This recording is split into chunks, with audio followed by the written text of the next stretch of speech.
हाँ जी, लास्ट में भारत के भौतिक प्रदेशों में अपन ने हिमालय को स्टार्ट कर दिया था। हिमालय के बारे में कुछ जनरल इंट्रोडक्शन आपको मैंने बता दिया था कि हमारा जो हिमालय है, उस हिमालय पर्वतमाला का जो निर्माण हुआ है वो किस तरीके से हुआ है। वो निर्माण हुआ है दो अलग अलग प्लेटों से, जो एक तो भारत के ऊपर वाले यूरोप और एशिया महाद्वीप है उस प्लेट से, यानी यूरेशियन प्लेट के नीचे की ओर आने से, और अपने वाली जो प्लेट है इंडो ऑस्ट्रेलियन प्लेट, इस इंडो ऑस्ट्रेलियन प्लेट के ऊपर की ओर जाने से, और इन दोनों प्लेटों के आपस में मर्ज करने से यानी अभिसरण करने के कारण ये जो टेथी सागर वाला जो पार्ट है, इस टेथी सागर के पार्ट में उत्पन्न हुआ है हिमालय। तो इसका मीनिंग है हिमालय का जो गर्भ है वो किसको कहा जाता है? टेथी सागर को। और प्लेटों की किस क्रिया के द्वारा इसका निर्माण हुआ है? अभिसरण क्रिया के द्वारा। कौन सी प्लेटों पर हुआ है? यूरेशियन और इंडो ऑस्ट्रेलियन। और किस स्थान पर हुआ है? टेथी सागर। निर्माण के बाद में इसका एक अपना निश्चित एरिया बना है। वो एरिया बना है लगभग 5 या 5.5 लाख वर्ग किलोमीटर। अलग अलग बुक्स में वो डेटा अलग अलग दिया हुआ रहता है, कहीं 5 कहीं 5.5। तो लगभग 5.5 लाख वर्ग किलोमीटर एरिया में फैला हुआ है, जिसकी एक निश्चित लंबाई है। लंबाई में लगभग कहा जाता है कि 2400 किलोमीटर लंबा हिमालय है। चौड़ाई इसकी वेरियस है, अलग अलग जगह है, वेरिएशन देखने को मिलता है। जैसे पूर्व की ओर जहाँ प्लेटों के मध्य प्रेशर अधिक है वहाँ चौड़ाई थोड़ी कम है, लगभग 150, 200 या 300 किलोमीटर अधिकतम। जबकि पश्चिम की ओर जब आप जाओगे तो वहाँ प्लेटों के मध्य प्रेशर कम है। इस कारण हिमालय की जो पश्चिम की जो चौड़ाई है वो आपकी क्या होगी? ये चौड़ाई अधिक है प्रेशर कम होने के कारण। और चौड़ाई अधिक है लेकिन ऊंचाई कम है।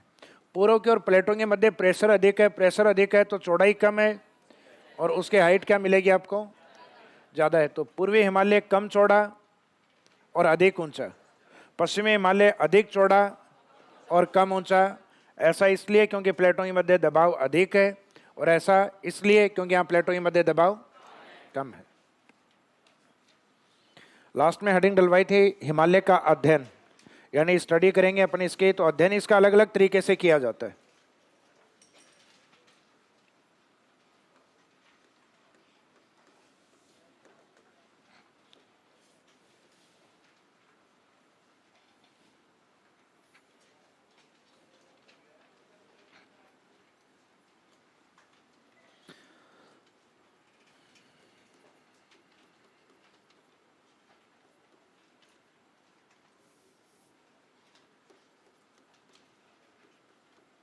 एक भौगोलिक आधार पर अध्ययन करते हैं, उसमें हम कहते हैं उसको श्रृंखलाई अध्ययन।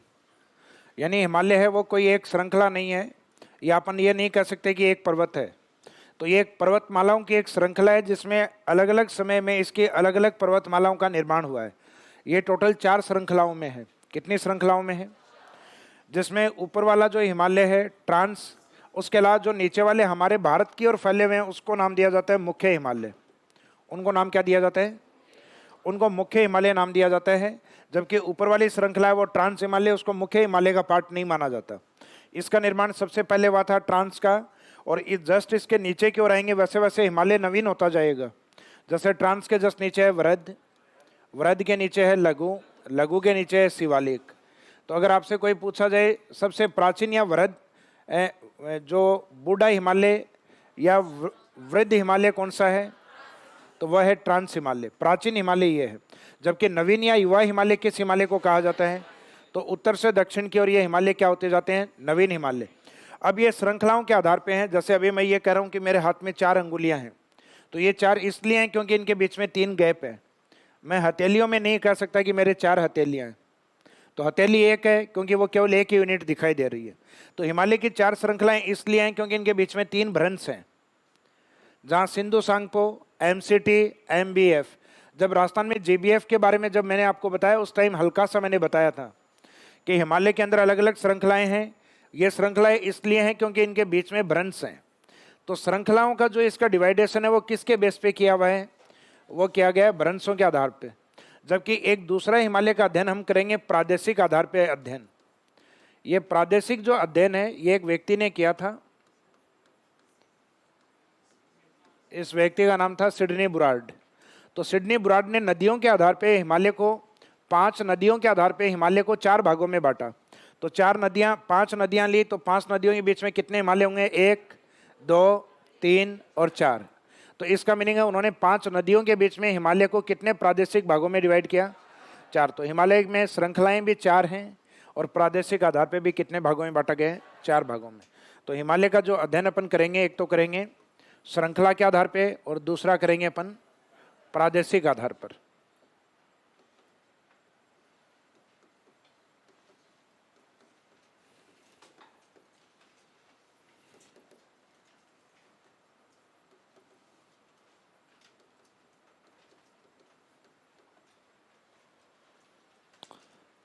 अध्ययन में 2 डिवाइडेशन कर दीजिए। अध्ययन एक तो श्रृंखला के आधार पर और एक दूसरा है प्रादेशिक आधार पर।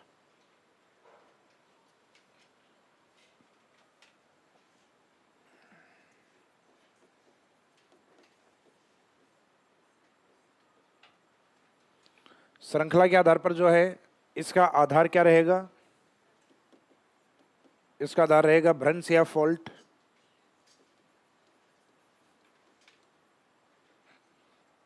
जबकि इसमें जो बेस या आधार जो माना जाता है, इसमें बेस है रिवर्स या नदियां। कि हिमालय को अलग अलग श्रृंखलाओं में किस बेस पर बांटा गया है? अलग अलग श्रृंखलाओं में बांटा गया है भ्रंश के आधार पर। तो श्रृंखलाई अध्ययन का आधार है भ्रंश। प्रादेशिक जो वर्गीकरण है, प्रादेशिक वर्गीकरण का आधार क्या रहेगा? नदियां। तो इसमें फर्स्ट हेडिंग डालिएगा श्रृंखला के आधार पर। श्रृंखला के आधार पर अध्ययन फर्स्ट ए हेडिंग में लेंगे, श्रृंखला के आधार पर अध्ययन।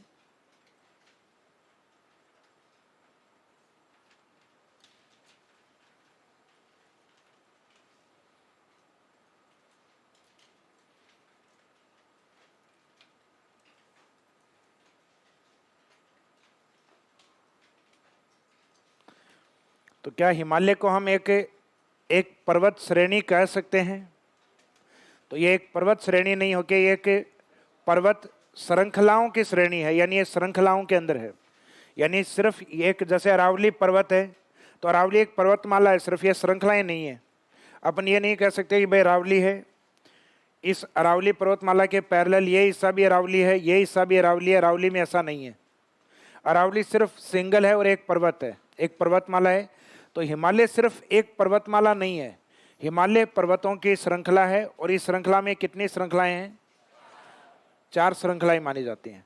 तो फर्स्ट जो आपने हेडिंग डाली है, फर्स्ट हेडिंग यही लिया ना आपने, श्रृंखला के आधार पर अध्ययन। इसमें लिखिएगा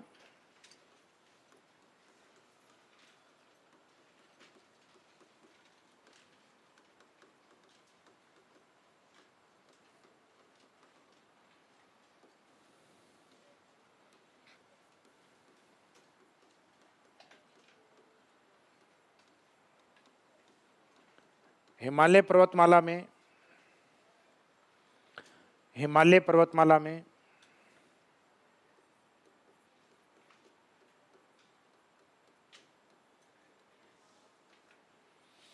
कुल 4 श्रृंखलाएं हैं। कुल 4 श्रृंखलाएं हैं।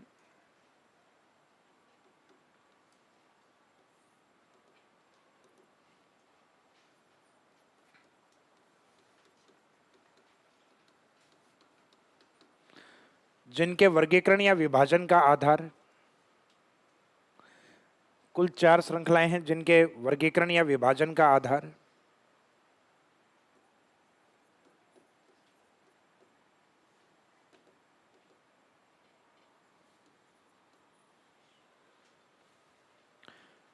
जिनके वर्गीकरण या विभाजन का आधार भ्रंश हैं, यानी फॉल्ट हैं जो इनको अलग अलग करते हैं।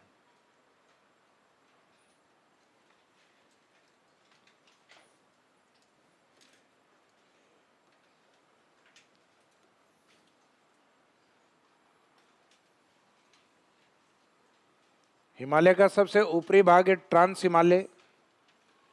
इस ट्रांस हिमालय का जो विस्तार है ये हमारे भारत की ओर कम है और ये तिब्बत की ओर अधिक है। तिब्बत जो आज वर्तमान में चाइना के अधिकार में है। तो इस ट्रांस हिमालय को हम कहते हैं तिब्बत हिमालय। टेथिस सागर के अंदर सबसे पहला हिमालय यही बना था, इसी को टेथिस हिमालय कहा जाता है। इसी को ही नाम क्या दिया जाता है? टेथिस हिमालय, इसी को ही कहते हैं अपन। जितने भी नाम है इसके सारे टी से नाम हैं। T trans, T Tibet, T Tethys. तो ये टी हिमालय है अपना। टी यानी ट्रांस, तिब्बत और टेथिस हिमालय। इसके बाद में इसके नीचे स्थित जो हिमालय हैं इसमें वृहद हिमालय, लघु हिमालय और शिवालिक हिमालय। वृहद हिमालय, इसके भारतीय ग्रंथों में इसका उल्लेख किया गया है कि वो हिमालय है जो हिमालय के अंदर सबसे ऊंचा भाग है, सबसे बड़ा या ऊंचा भाग है वो वृहद है, जिसके ऊपर बर्फ जमी रहती है। साधु संत जहाँ तपस्या करते थे, इस कारण इसको नाम दिया जाता है हिमाद्री हिमालय। हिमाद्री का मीनिंग है बर्फ से ढका हुआ। तो वृहद हिमालय, इसी का ही दूसरा नाम क्या है? हिमाद्री हिमालय। इस हिमालय से ऊंचा कोई हिमालय नहीं है, इस कारण इसको कहा जाता है महान हिमालय। और ये हिमालय है, अगर हिमालय की श्रृंखलाओं को अपने एक सर्किल में, मुख्य हिमालय की श्रृंखलाओं को अगर हम सर्किल में बनाएं तो ये बाहर वाला सर्किल है, ये तो बनता है शिवालिक का। जो मध्य वाला सर्किल है ये बनता है लघु का। और ये अंदर जो मुख्य हिमालय 3 ही माने जाते हैं। हिमालय की कितनी श्रृंखलाएं हैं? 4। कितनी श्रृंखलाएं हैं?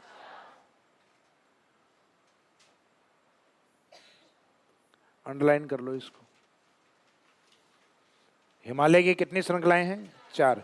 मुख्य हिमालय की श्रृंखलाएं 3।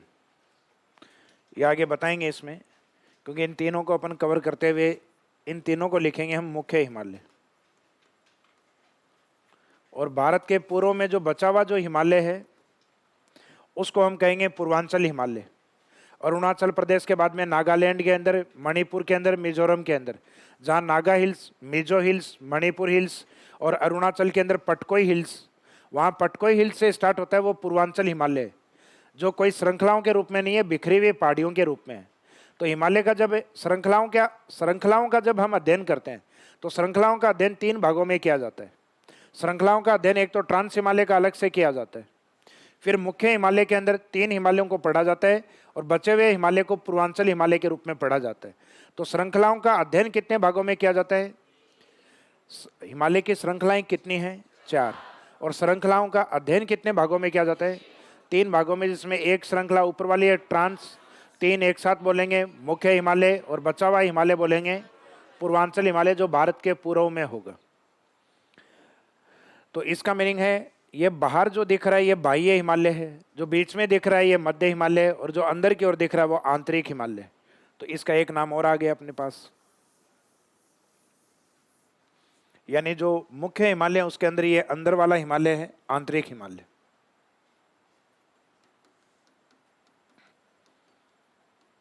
कई बार क्या एग्जाम में काफी इजी क्वेश्चन पूछे जाते हैं, सीधे क्वेश्चन यही पूछते हैं महान या आंतरिक हिमालय किस हिमालय को कहते हैं? ये मुख्य नाम जो अपन यूज करते हैं वृहद हिमालय। वृहद के जस्ट नीचे जो हाइट में ऐसे छोटा है उसको नाम क्या देते हैं?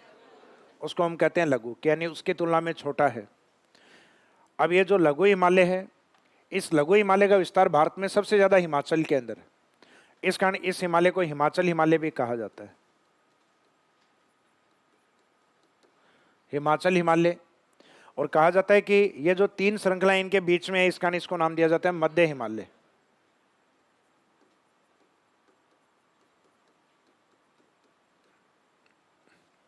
जो बाहर वाला हिमालय है इसको नाम दिया जाता है शिवालिक।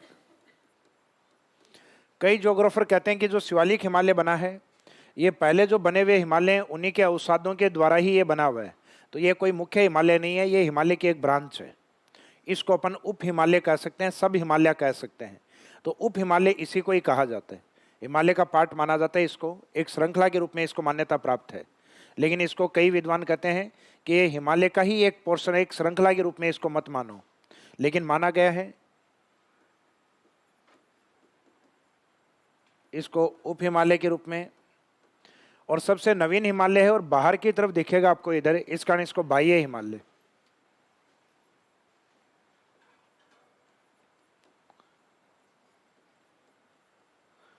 यूथ हिमालय यही है, युवा एवं बाह्य हिमालय।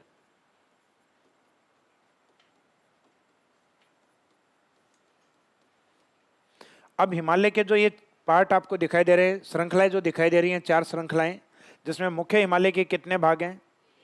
ये मुख्य हिमालय, और बाकी जो बच गया वो उधर वाला वो ट्रांस हिमालय। अब इन 4 भागों के बीच में 3 भ्रंश हैं अपने। कितने भ्रंश हैं? इन 4 भागों के बीच में कितने भ्रंश हैं? 3 भ्रंश हैं। अब इन 3 भ्रंशों में ये जो ऊपर वाला भ्रंश या गैप आपको जो दिखाई देता है, इसका अलग नाम है, इसका अपना अलग नाम है, और लास्ट वाले का अपना अलग नाम।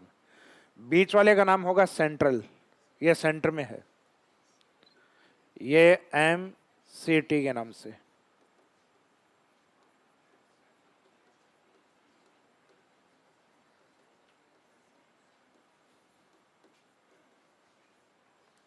भ्रंश 2 तरीके से होते हैं। एक तो भ्रंश है दबाव के कारण होता है, सॉरी तनाव के कारण। अपोजिट डायरेक्शन में जब तनाव बल लगता है तो भ्रंश या चट्टानें टूट जाती हैं। कई बार क्या होता है, एक व्युत्क्रम भ्रंश होता है, उल्टा भ्रंश होता है। उल्टा भ्रंश क्या होता है, जब चट्टानें एक दूसरे के आमने सामने आके और एक चट्टान दूसरी के ऊपर चढ़ जाती है, तो इसका मीनिंग है उनके बीच में भी एक फॉल्ट या गैप आ गया। तो कहा जाता है कि ऊपर वाला जो वृहद हिमालय है, वो वृहद हिमालय लघु हिमालय के ऊपर इस तरीके से चढ़ा हुआ प्रतीत होता है। उसकी हाइट अधिक है वृहद हिमालय की, और उसके नीचे है जो लघु हिमालय, उसकी हाइट कम है। और इनके बीच में जो आपको गैप दिखाई दे रहा है, इस गैप को हम कहते हैं, जैसे एक भ्रंश के अंदर जब एक पार्ट दूसरे के ऊपर आच्छादित होता है तो उसको फॉल्ट नहीं कह के थ्रस्ट कहा जाता है। क्या कहा जाता है? जब उल्टा भ्रंश होता है, व्युत्क्रम भ्रंश होता है, तो उसके लिए फॉल्ट शब्द यूज नहीं करके थ्रस्ट शब्द यूज करते हैं। तो ये थ्रस्ट क्यों लगाया गया है, समझ में आ गया? क्योंकि जब चट्टानें तनाव के कारण टूटती हैं तब तो होता है भ्रंश, और जब वो एक दूसरे के ऊपर चढ़ती हुई प्रतीत होती हैं और उनके बीच में भी अगर भ्रंश हो तो उस भ्रंश को भ्रंश नहीं बोल के थ्रस्ट कहा जाता है। तो इसलिए इसमें टी यूज किया जाता है, थ्रस्ट। लास्ट वाला है, ये होता है MBF, यानी हिमालय की इन श्रृंखलाओं के अंदर सबसे लास्ट आपको इधर यही दिखेगा। इसको कहेंगे अपन मेन बाउंड्री फॉल्ट। जो सीमा पर लास्ट में मिलेगा उसको क्या कहेंगे? बाउंड्री। तो ये मेन बाउंड्री फॉल्ट। जो बीच में मिलेगा उसको कहेंगे सेंट्रल, यानी केंद्र में। M तो वही है सेम, मेन। B का मीनिंग है बाउंड्री।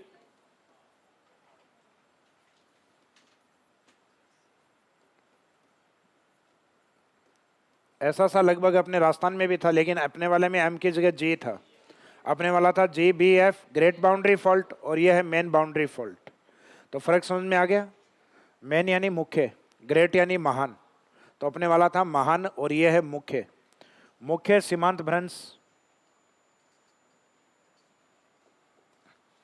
इसके जस्ट ऊपर की ओर है, वो है इंडस सिंधु, सांगपो, सच्चर जोन।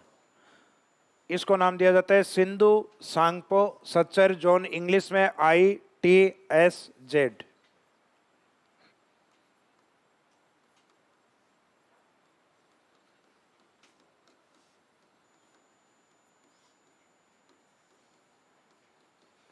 तो ऊपर वाले जो दोनों हिमालय है, ऊपर वाले यानी एक तो पहले क्रम आपको याद होना चाहिए, सबसे ऊपर है ट्रांस, ट्रांस के बाद में वृहद या महान, वृहद के बाद में छोटा यानी लघु, और लास्ट में तो ट्रांस, वृहद, लघु, शिवालिक। ये चारों क्रम अगर आपको याद है तो बाद में ऊपर वाले दोनों हिमालय यानी ट्रांस और वृहद, उन दोनों के बीच में जो गैप है या भ्रंश है वो नदियों के नाम से है, और वो नदियां हैं सिंधु और सांगपो। तो नदियों के नाम याद रखो। फिर आगे वाला जो भ्रंश है वृहद और लघु के बीच में, वो है सेंटर वाला यानी MCT, main central thrust. Last वाला जो बचता है वो है बाउंड्री वाला, वो है MBF, मेन बाउंड्री फॉल्ट। जैसे ही हिमालय श्रृंखलाएं समाप्त हो जाती हैं तो उसके बाद में हिमालय श्रृंखलाओं के दक्षिण में क्या है? कल डायग्राम बनवाया था, उत्तर विशाल मैदान।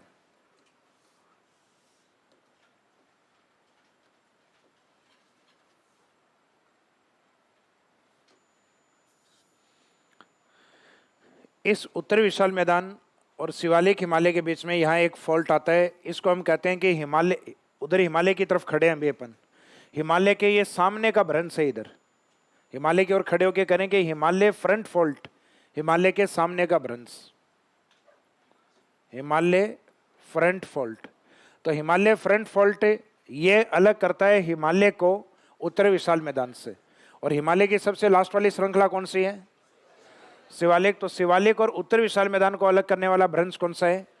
Himalaya front fault. फ्रंट कहते हैं सामने जो होता है उसको। तो हिमालय के सामने यानी उत्तर विशाल मैदान नीचे की ओर देखते हैं, तो हिमालय के फ्रंट में जो फॉल्ट है वो अलग करता है शिवालिक को और उत्तर विशाल मैदान को। तो इसको नाम दिया जाता है हिमालय फ्रंट फॉल्ट।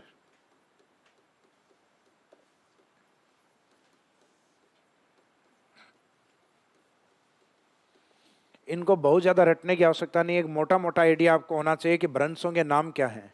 एग्जाम में कई पिछली बार शायद सेकंड ग्रेड में यही क्वेश्चन पूछा गया था। एमसीटी या एमबीएफ इन दोनों में से एक पूछा था। कौन सा? एमबीएफ पूछा था क्या?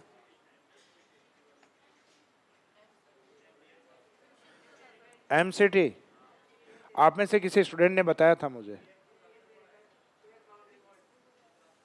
ग्रेट बाउंड्री फॉल्ट के अलावा इनमें से भी पूछा हुआ है।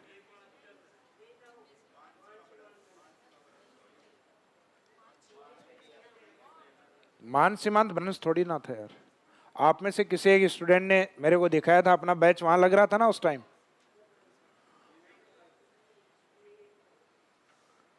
देखो ना इसमें।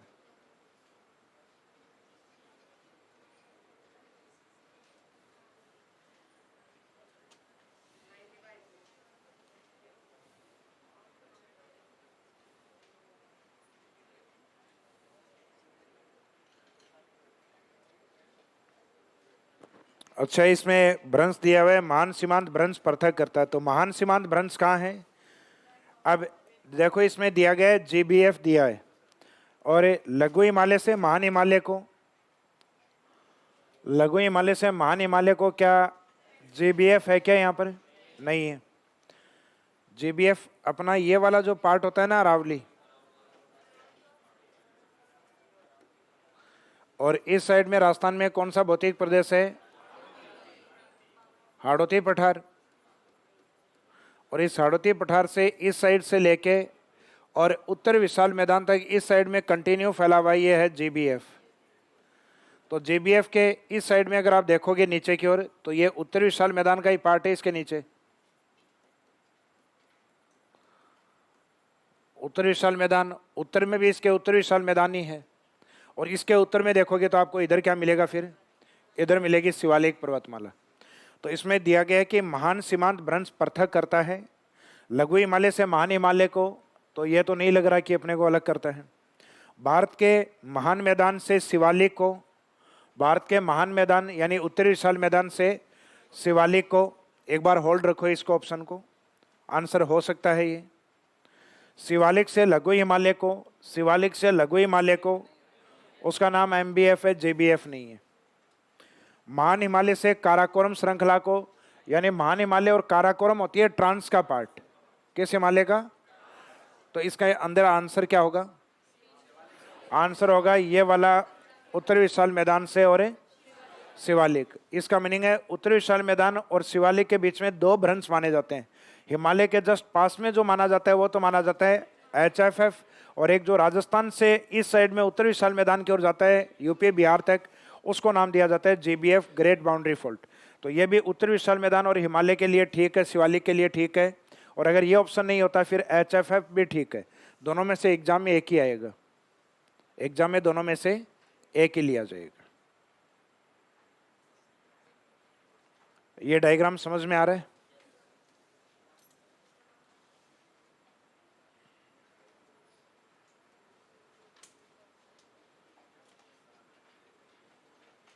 ये डायग्राम बनाइए। डायग्राम में अपने जो भ्रंश हैं वो ये हैं, फर्स्ट, सेकंड, थर्ड, फोर्थ, फिर है अपने राजस्थान वाला फिफ्थ।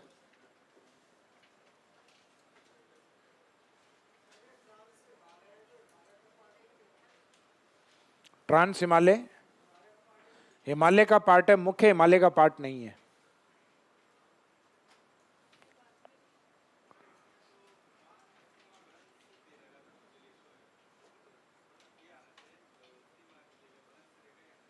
कौन सा? ये इन्होंने डिलीट कर दिया क्या फिर?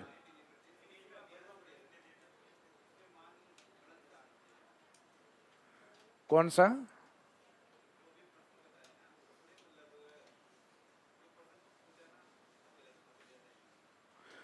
गलत तो अपने देखो, मैंने ये बताया कि भाई ये इसके वास्तव में देखा जाए तो नीचे भी उत्तर विशाल मैदान है और ऊपर भी उत्तर विशाल मैदान ही है। और इन्होंने ऑप्शन क्या टिकाया? ऑप्शन टिकाया उन्होंने उत्तर विशाल मैदान और ऊपर क्या लिखा? शिवालिक हिमालय। तो लॉजिकल तो ठीक नहीं है। हाँ, तो डिलीट वो इसलिए हुआ है क्योंकि वास्तव में वो भ्रंश कौन सा है? HFF है, जो उत्तर विशाल मैदान और शिवालिक को अलग करता है। तो ये GBF वाला मत बनाना चाहिए। GBF ये राजस्थान से संबंधित है। GBF वाले पार्ट को राजस्थान से संबंधित है, तो राजस्थान के अकॉर्डिंग ही पूछेंगे इसको।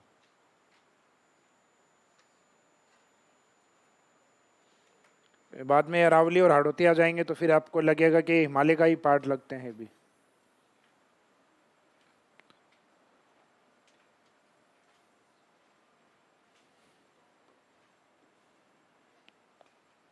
इसमें 4 ही कर देना। भ्रंश सिंधु सांगपो सच्चर जोन, बाद में MCT मेन सेंट्रल थ्रस्ट,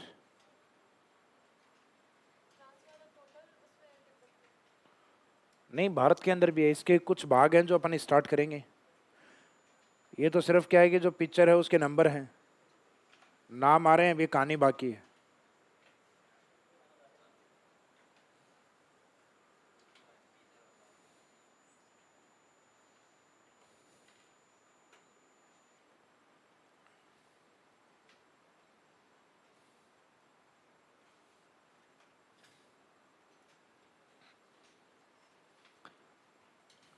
तो इन नामों से या इस डायग्राम से अपने को इतना समझ लेना है कि हिमालय के जो श्रृंखलाएं वो कौन कौन सी हैं, इनके और उपनाम क्या क्या इनको दिए हुए हैं, और ये नाम क्यों दिए हुए हैं वो रीजन भी मैंने बताया। साथ साथ में ट्रांस है, उसका तिब्बत में विस्तार अधिक होने के कारण तिब्बत, और टेथिस में सबसे पहले बना था इस कारण टेथिस हिमालय।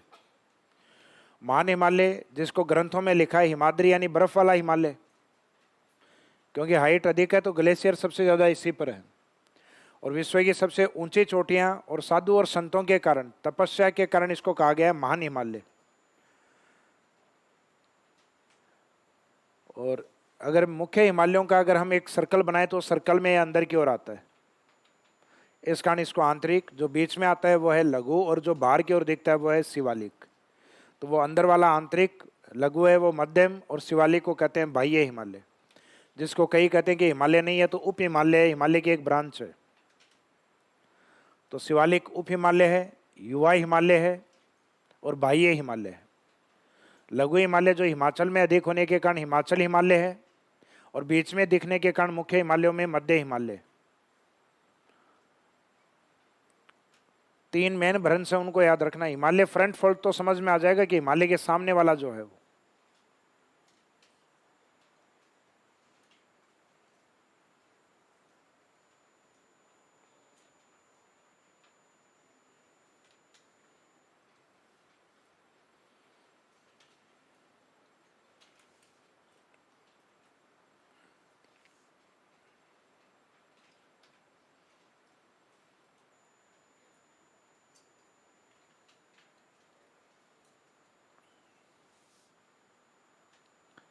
अब वृद्ध हिमालय की कोई आपसे डेफिनेशन पूछे या ट्रांस हिमालय की डेफिनेशन पूछे तो आप क्या डेफिनेशन दोगे इसकी?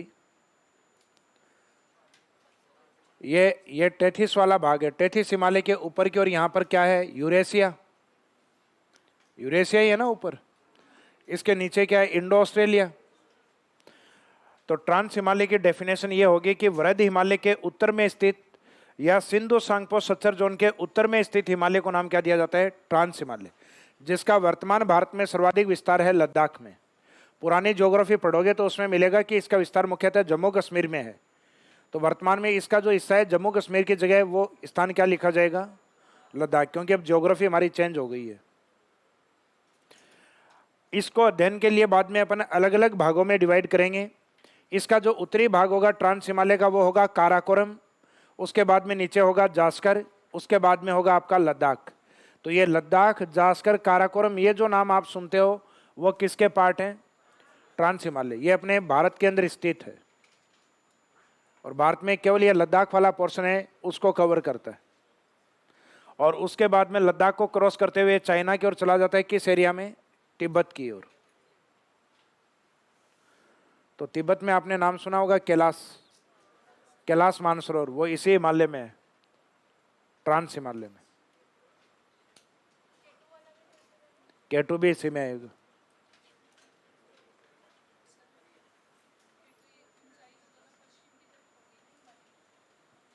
क्या चीज?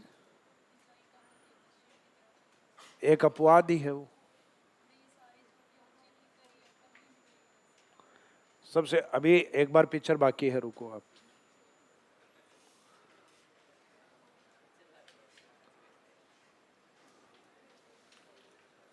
यहां तक समझ में आ गए?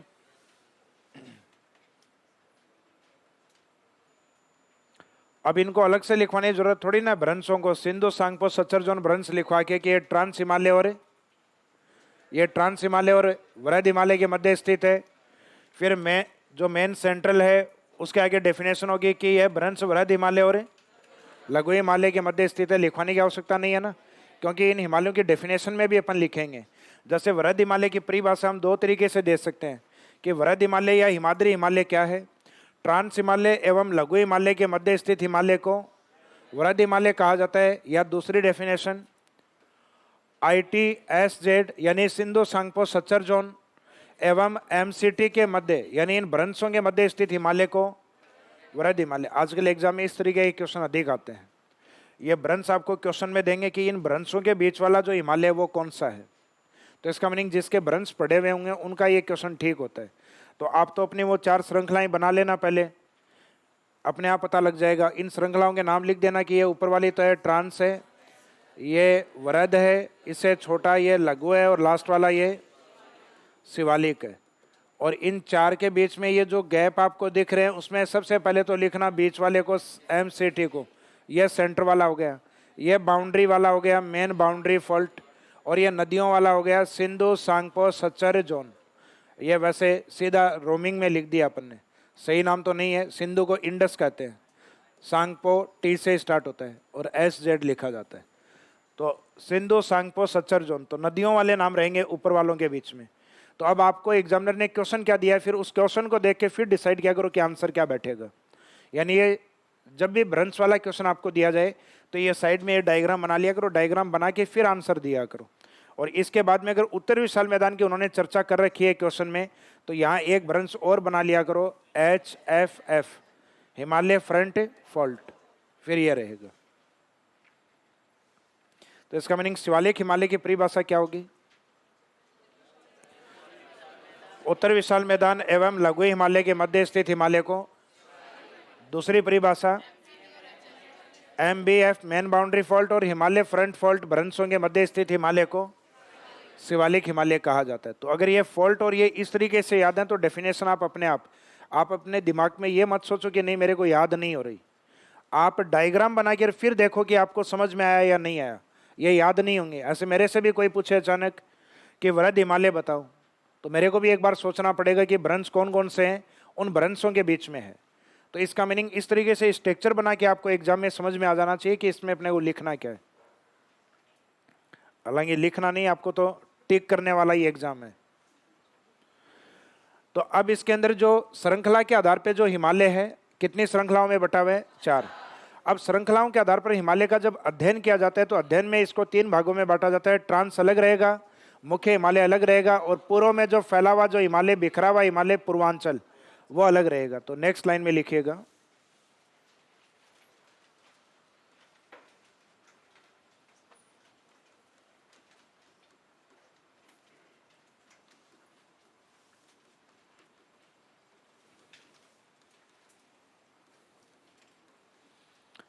हिमालय की श्रृंखलाओं को अध्ययन की दृष्टि से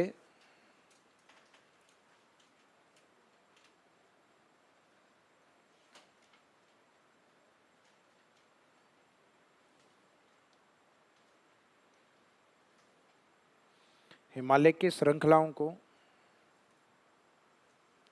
अध्ययन की दृष्टि से 3 भागों में बांटा जाता है।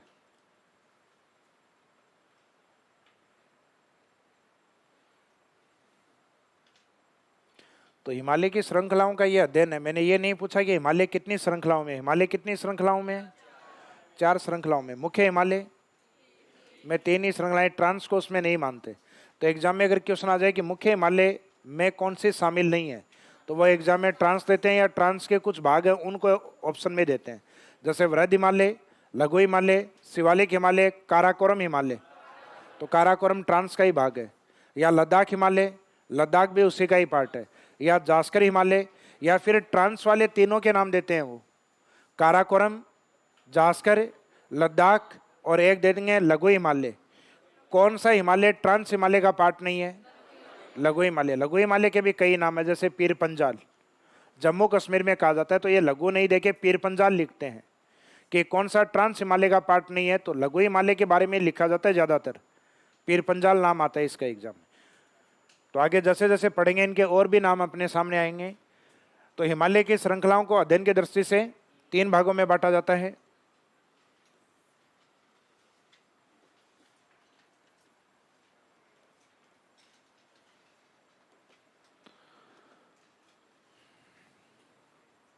जिसमें जो ऊपरी भाग है वो तो है ट्रांस हिमालय।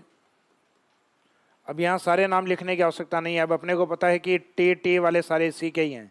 टी ट्रांस है, टी तिब्बत है और टी टेथिस है। दूसरा भाग इसका कौन सा है? मुख्य हिमालय, मैन हिमालय। मुख्य हिमालय के कितने भाग हैं? 3 है, वृहद हिमालय, लघु हिमालय और शिवालिक हिमालय। हिमालय लिख देना सबके आगे। वृहद हिमालय, लघु हिमालय, शिवालिक हिमालय। तो सीधा क्वेश्चन एक तो यहाँ से बनता है, मुख्य हिमालय का हिस्सा कौन सा नहीं है? तो ये 3 है, इन 3 के अलावा कोई भी दिया जाए तो वही मुख्य हिस्सा नहीं है। तो कई बार तो इसके साथ ये पूर्वांचल लिख देते हैं, तो पूर्वांचल मुख्य हिमालय का पार्ट नहीं है। भारत के पूर्व में जो बिखरी हुई पहाड़ियां हैं वो पूर्वांचल है।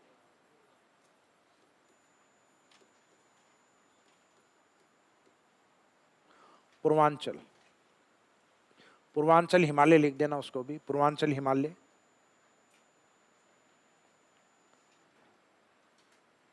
तो हिमालय की श्रृंखलाओं को अध्ययन की दृष्टि से अपन कितने भागों में बांटते हैं? 3 भागों में।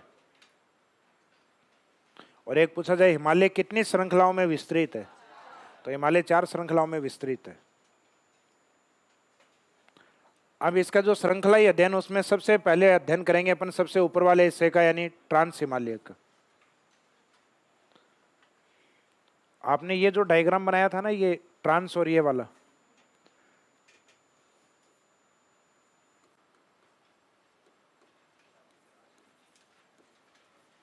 उसमें एक एरो कर देना प्राचीन से नवीन की ओर। यानी बाई चांस एग्जामिनर ये पूछ ले कि हिमालय की श्रृंखलाओं का प्राचीन से नवीन की ओर क्रम बताओ, तो इनका क्रम बताना होता है उत्तर से दक्षिण की ओर, नवीन की ओर। और नवीन से प्राचीन की ओर पूछ ले तो क्रम बताना पड़ेगा आपको शिवालिक से ट्रांस की ओर। या सीधा क्वेश्चन पूछे हिमालय की प्राचीनतम श्रृंखला कौन सी है? ट्रांस है। ट्रांस अगर ऑप्शन नहीं दिया हो तो फिर वृहद है। नवीन पूछा जाए तो शिवालिक, जिसको हम नाम क्या देते हैं? युवा हिमालय, यूथ हिमालय या नवीन हिमालय, इसी को ही कहा जाता है।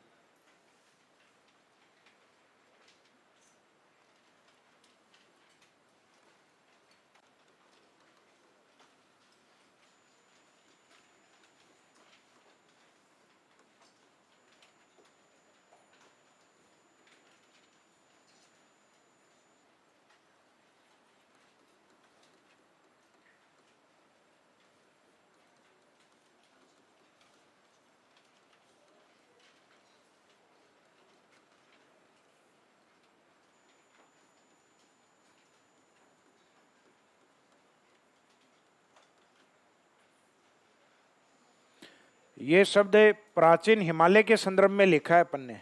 हिमालय अपने आप में एक नवीन पर्वतमाला है, लेकिन हिमालय के अंदर सबसे प्राचीन कौन सा है?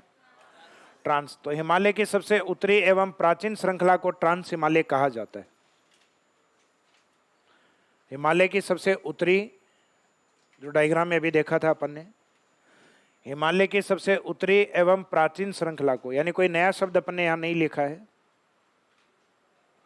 जो डायग्राम में था वही थ्योरी है।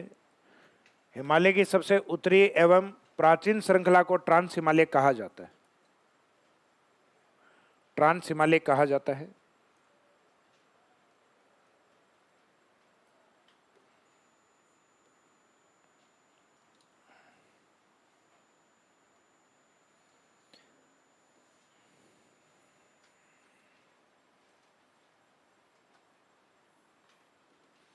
अब ये वाला ट्रांस हिमालय इस तरीके से फैला हुआ है, इसके अलग अलग भाग है, ऊपर की ओर इस तरीके से बढ़ता है। तो इसका मीनिंग ये इसी उस तरीके से जैसे अपने पीछे रीढ़ की हड्डी नहीं होती क्या, बैकबोन, इसको उच्च एशिया की रीढ़ कहा जाता है।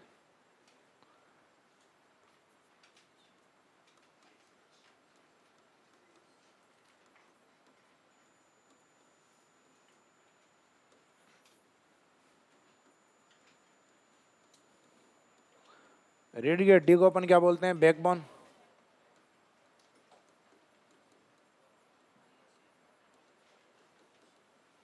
इसको कहते हैं बैकबोन ऑफ हाई एशिया, यानी उच्च एशिया की बैकबोन या रीढ़ किस हिमालय श्रृंखला को कहा जाता है, तो ट्रांस हिमालय को। तो ट्रांस हिमालय को उच्च एशिया की रीढ़ भी कहा जाता है।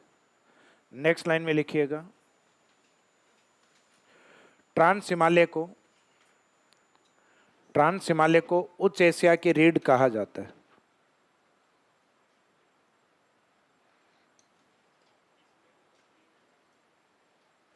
आएंगे।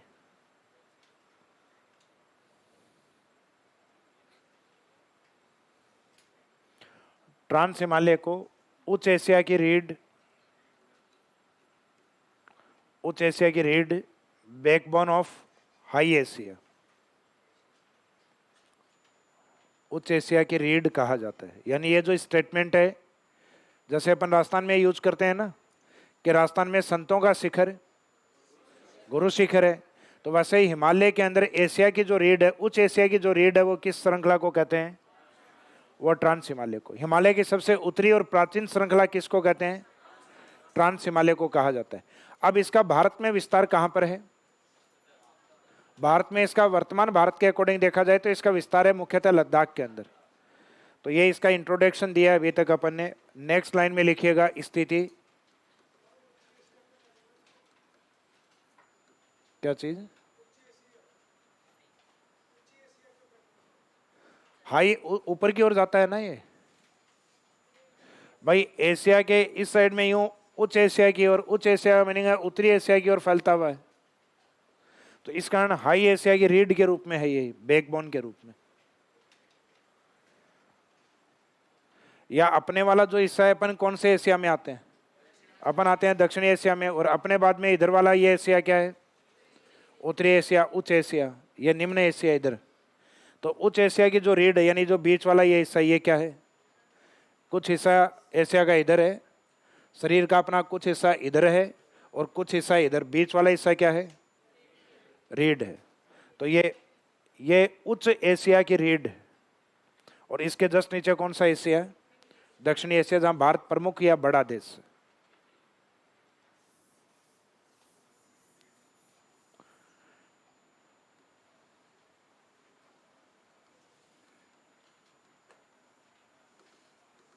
स्थिति लद्दाख, ये भारत के अकॉर्डिंग पढ़ रहे हैं अपन। स्थिति लद्दाख, स्थिति के बाद में इसमें जो सबसे इंपॉर्टेंट पॉइंट है,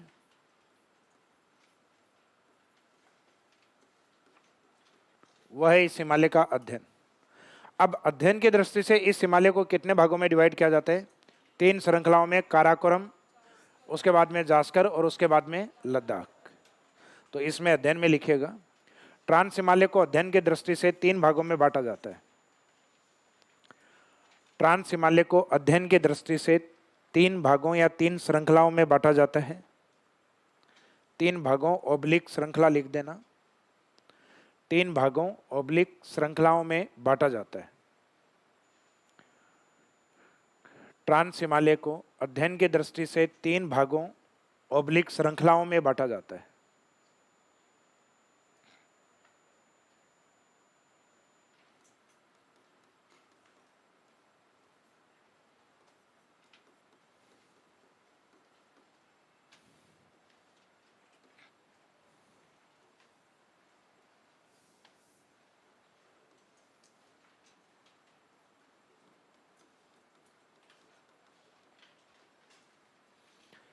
काराकोरम जो ये ऊपर वाली श्रृंखला है, इसका सबसे ऊपरी जो भाग है ये है K2 काराकोरम।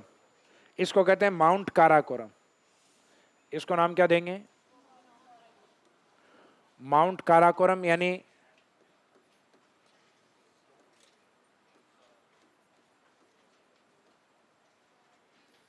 के कितनी बार आया? कारा और कोरम 2 बार। क्या लिख दिया है? K2। तो K2 क्यों कहा जाता है, समझ में आ गया? क्योंकि वो माउंट काराकोरम, क्योंकि बहुत सारी पर्वत श्रेणियां ऐसी हैं जिनकी ऊंची चोटियों को उस पर्वत श्रेणी के नाम से नाम दे दिया जाता है। स्टार्टिंग में माउंट लगा दिया जाता है। जैसे अफ्रीका में एक पर्वत चोटी है, अफ्रीका की सबसे ऊंची चोटी है किलिमंजारो। चोटी का नाम माउंट किलिमंजारो, उस पर्वत श्रृंखला का नाम है किलिमंजारो। तो पर्वत है वो किलिमंजारो और उसकी ऊंची चोटी का नाम भी वो माउंट किलिमंजारो है। जैसे इस श्रृंखला का नाम है काराकोरम और इसकी ऊंची चोटी का नाम है माउंट काराकोरम। माउंट काराकोरम यानी K2। भारत इसको कहते हैं गॉडविन ऑस्टिन। क्या नाम देते हैं? Godwin Austen. और इसको कृष्णागिरी के नाम से भी जानते हैं अपन। किस नाम से? कृष्णागिरी के नाम से इसी चोटी को हम कहते हैं।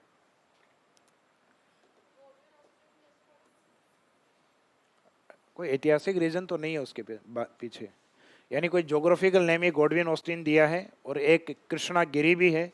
अगर गूगल सर्च करोगे तो हो सकता है उसके कोई ऐतिहासिक रीजन भी रहे हों, लेकिन ज्योग्राफी में कोई ऐसा रीजन नहीं लिखा हुआ। K2 है। इस K2 से अगर आप भारत की ओर बढ़ोगे इस साइड में, तो इस एरिया में आपको मिलेगा सियाचिन, जो बर्फ से ढका हुआ पार्ट है ना, जो हमारे वर्तमान लद्दाख में स्थित है। और K2 है ये वर्तमान POK में स्थित है। यानी ये वाला हिस्सा हमारे पास नहीं है वर्तमान में। बाकी काराकोरम का इधर वाला हिस्सा हमारे पास है और बाकी इधर बाद में तिब्बत की ओर चला जाता है। फिर इसके नीचे वाली जो श्रृंखला है काराकोरम के जस्ट नीचे की ओर, ये है जास्कर। जास्कर वाले पार्ट को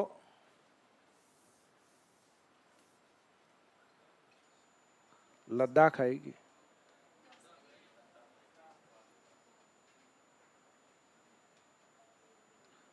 पहले लद्दाख है,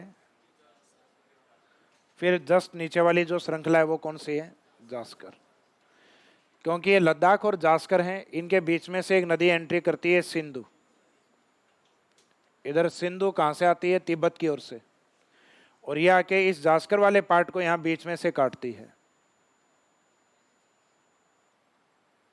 इसको बीच में से काटती है और जहाँ से काटती है वहाँ जो दरा बना हुआ है उसको नाम दिया जाता है जोजिला दरा। तो जैसे जास्कर और जैसे जोजिला। जोजिला पास या जोजिला दरा किस श्रेणी में है? जास्कर। तो इस तरीके से इसमें क्रम रहेंगे काराकोरम, लद्दाख, जास्कर। और ये जो तीनों पार्ट हैं, ये वाले तीनों पार्ट, ये किसका पार्ट है? ये ट्रांस हिमालय का। ट्रांस हिमालय के जस्ट नीचे जो हिमालय आता है वो कौन सा है? वो है वृहद हिमालय। वृहद हिमालय एग्जाम में नहीं देता है। इसके जस्ट नीचे आता है आपका लघु हिमालय। लघु हिमालय का जो जम्मू कश्मीर की ओर पार्ट है उसको नाम दिया जाता है पीर पंजाल। यहाँ एक पीर बाबा की मजार बनी हुई है और पीर बाबा की मजार के आधार पे ही लघु हिमालय के उस हिस्से को जो जम्मू कश्मीर में है उस हिस्से को हम पीर पंजाल कह देते हैं। तो पीर पंजाल वैसे देखा जाए तो ये लघु हिमालय है, लघु हिमालय का जम्मू कश्मीर की ओर पार्ट। और इस लघु हिमालय के जस्ट नीचे की ओर है वो कौन सा हिमालय है? वो युवा हिमालय, हमारा शिवालिक हिमालय। तो एग्जामिनर क्या करता है? एग्जामिनर पूछता है ये वाला क्रम, ट्रांस की श्रृंखलाओं के नाम देगा 3। तो वृहद हिमालय को स्किप करता है, छोड़ता है और उसके बाद में ये नाम देता है पीर पंजाल। और ये क्रम 2 तरफ पूछता है, ये उत्तर से दक्षिण की ओर पूछता है या दक्षिण से उत्तर की ओर पूछता है। अगर उसने वृहद हिमालय को ले लिया, पीर पंजाल को नहीं लिया, तो भी क्रम ये सही है। और वृहद हिमालय को ऑप्शन में नहीं रखा तो पीर पंजाल क्रम सही है। दोनों को ही नहीं रखा तो बाद में क्रम में कौन सही है? शिवालिक। तो इधर वाला ये वाला जो पोर्शन है ये तो अलग है, ये तो है मुख्य हिमालय जो लिखा ना अपन ने अध्ययन में नंबर 2 पे। ये मुख्य हिमालय और जिसका अध्ययन अभी कर रहे हैं वो कौन सा है? ट्रांस हिमालय। तो ट्रांस हिमालय की कौन कौन सी श्रेणी का क्या क्या महत्व है समझ में आया? जो ऊपरी भाग काराकोरम है ये मुख्यतः लद्दाख में है। जिसके अंदर भारत की सबसे ऊंची चोटी है, लेकिन वो वर्तमान में भारत में स्थित नहीं होके पीओके में स्थित है। तो इसका मीनिंग वर्तमान भारत की जो ऊंची चोटी है वो आती है वरद हिमालय के अंदर कंचनजंगा। कंचनजंगा सिक्किम वाली। अभी शायद आपका कोई एग्जाम हुआ था एलडीसी वाला, उसमें कंचनजंगा को ही आंसर माना है उन्होंने। किसको माना है? कंचनजंगा को। उन्होंने केटू को नहीं माना। हमारी पुरानी बुक्स में तो केटू ही लिखते थे, आजकल केटू को नहीं लिख रहे। इसका मीनिंग भारत की वर्तमान स्थिति के अकॉर्डिंग सबसे ऊंची चोटी कौन है? कंचनजंगा, जो सिक्किम में है। जबकि भारत की सबसे ऊंची चोटी के रूप में अगर देखा जाए, और अगर अपन पीओके को अपने भारत का अभिन्न हिस्सा मानते हैं आज भी मानते हैं, हमारे मैप में होता है, तो इसका मीनिंग है भारत की सबसे ऊंची चोटी होती है केटू। लेकिन आजकल एग्जामिनर इसको आंसर नहीं लेते, वो आंसर किसको लेते हैं? तो आप आंसर अगर भारत की ऊंची चोटी पूछें तो आप कंचनजंगा को ही करके आना। पुरानी बुक्स में तो केटू ही लिखा हुआ है, लेकिन लेटेस्ट में इसका नाम नहीं दिया जा रहा। लद्दाख वाला जो भाग है, यहां स्थित है लद्दाख का पठार। भारत का सबसे ऊंचा पठार, जैसे राजस्थान में पढ़ते हैं ना, राजस्थान का ऊंचा पठार उड़िया है। भारत का सबसे ऊंचा पठार कौन सा है? लद्दाख का पठार। और यहां एक क्रम जो दक्षिण से उत्तर की ओर आपको जो दिया जाता है, उस क्रम को अपन याद कर सकते हैं, पी जा ला के कोको कोला।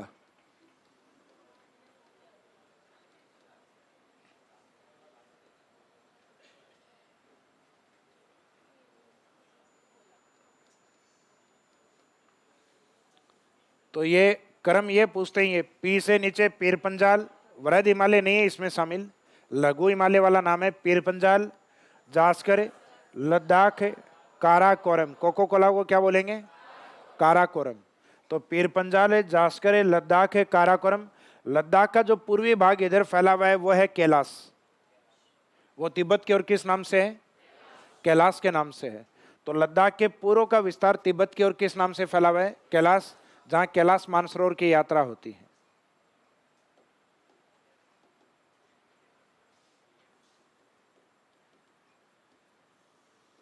ये इसमें ट्रिक है।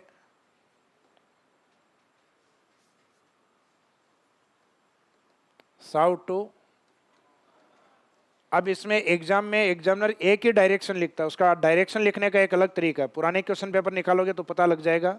हिमालय की श्रृंखलाओं का उत्तरार्ध क्रम बताओ। उत्तरार्ध का मीनिंग है उत्तर की ओर, यानी दक्षिण से उत्तर की ओर क्रम बताना है। हिमालय की श्रृंखलाओं का दक्षिणार्ध क्रम बताओ। तो दक्षिणार्ध क्रम है उत्तर से, यानी जो दिशा बता रहा है उस दिशा की ओर चलना है अपने को। उत्तरार्ध पूछ रहा है तो उत्तर की ओर चलना है, दक्षिणार्ध पूछ रहा है तो दक्षिण की ओर चलना है, यानी उत्तर से दक्षिण की ओर। तो कई बार क्वेश्चन में वो केवल एक डायरेक्शन यूज करता है, ये आपको ध्यान देनी है वो डायरेक्शन क्या यूज कर रहा है। उत्तरार्ध यूज कर रहा है तो उत्तर की ओर, दक्षिणार्ध कर रहा है तो। और जब इजी लैंग्वेज में लिखेगा तब अपने को पता ही लग जाएगा, उत्तर से दक्षिण में क्रम बताओ तो फिर है उत्तर से दक्षिण का क्रम, दक्षिण से उत्तर का बताओ तो अपोजिट बताना है। याद अपोजिट में ही जल्दी होगा, पिज्जा लाके कोको कोला। ये बनाइए डायग्राम। फिर अब इसमें स्टार्ट करेंगे। पहला अपन काराकोरम, काराकोरम के बाद में लद्दाख, लद्दाख के बाद में जास्कर।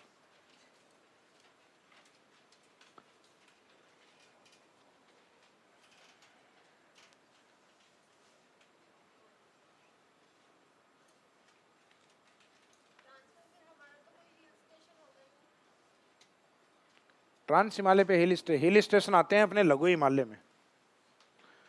हिल स्टेशन है, वृहद हिमालय भी काफी ऊपर है, बर्फ जमी हुई रहती है। तो हिल स्टेशन वहां होते हैं जहां पानी होता है, घास के मैदान होते हैं। तो हिल स्टेशन के लिए सबसे उपयुक्त हिमालय है लघु हिमालय, जहां घास के मैदान भी हैं, पशु भी हैं, हिल स्टेशन भी है।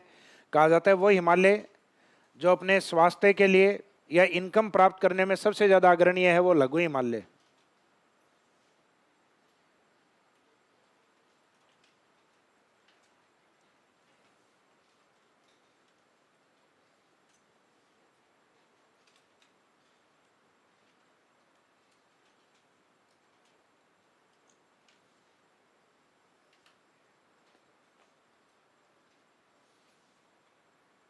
तो पहले तो अपन ने हिमालय को 4 श्रृंखलाओं में डिवाइड किया, फिर ट्रांस को हमने कितनी श्रृंखलाओं में डिवाइड किया? 3 के अंदर, काराकोरम, लद्दाख और जास्कर।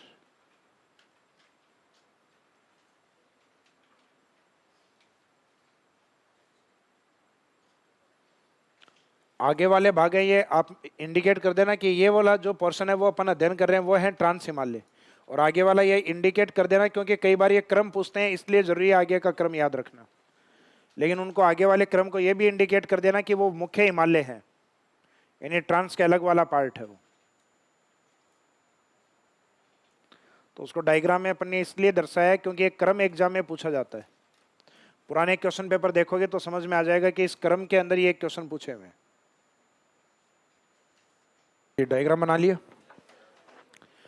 अब अपने को पहले स्टार्ट करना है, अब अपने को ट्रांस वाले पार्ट स्टार्ट करने हैं। पहला स्टार्ट होगा अपना काराकोरम, काराकोरम के बाद में लद्दाख, उसके बाद ये कंप्लीट होने के बाद में फिर स्टार्ट करेंगे अपन सेकंड पार्ट मुख्य हिमालय।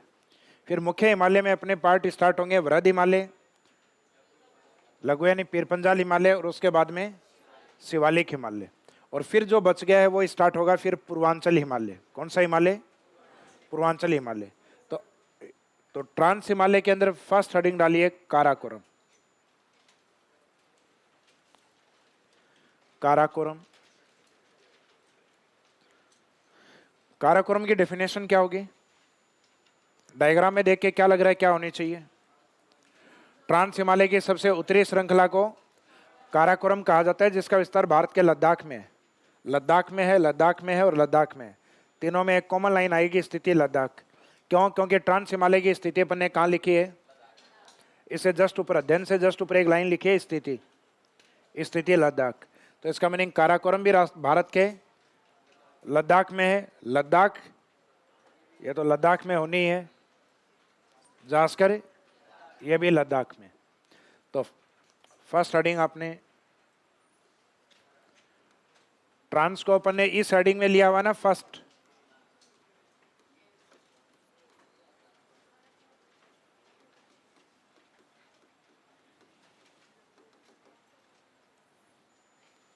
इसको इस हेडिंग में लीजिए, फर्स्ट काराकोरम। डेफिनेशन में लिखिएगा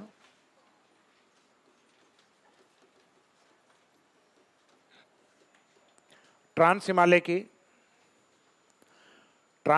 की सबसे उत्तरी श्रृंखला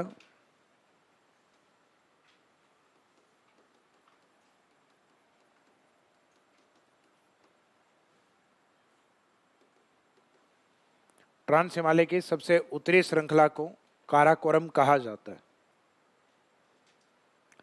ट्रांस हिमालय की सबसे उत्तरी श्रृंखला को काराकोरम कहा जाता है।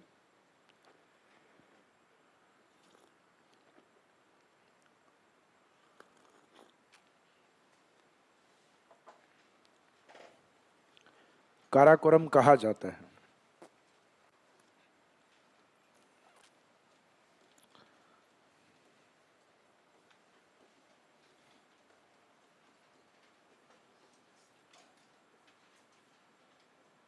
स्थिति लिखिएगा इसकी,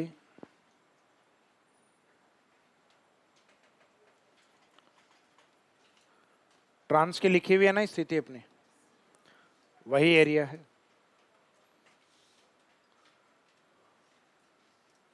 स्थिति में लिखिएगा लद्दाख।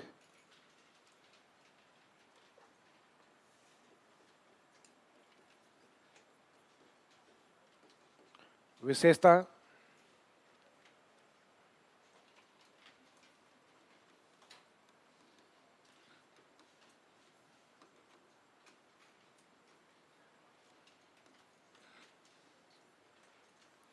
विशेषता में लिखो K2।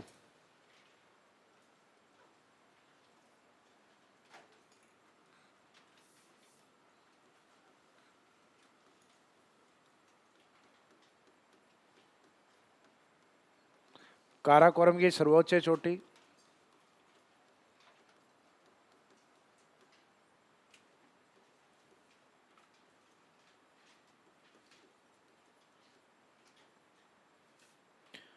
विश्व में माउंट एवरेस्ट के बाद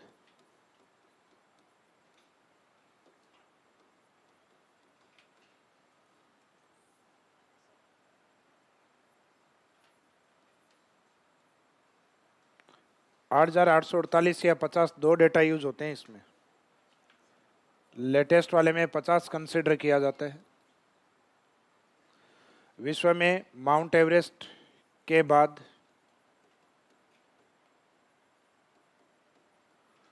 दूसरी ऊंची चोटी।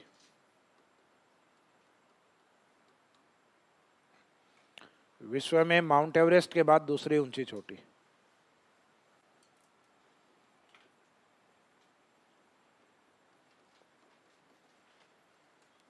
वर्तमान स्थिति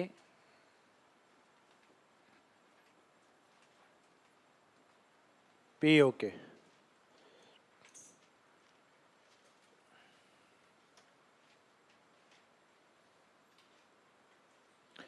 पाक ऑक्यूपाइड कश्मीर।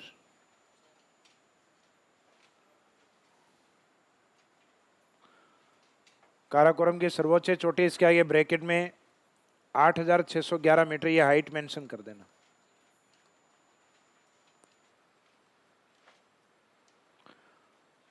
फर्स्ट जो हाईएस्ट है वो तो अपन ने नीचे लिख दी, लगभग 8,800 के डेटा पे है, ये है 8,600 के डेटा पे।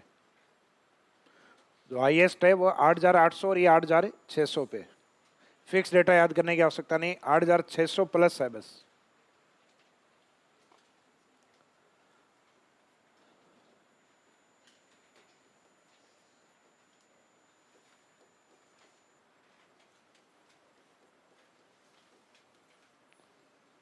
नाम क्या दिया जाता है इसे?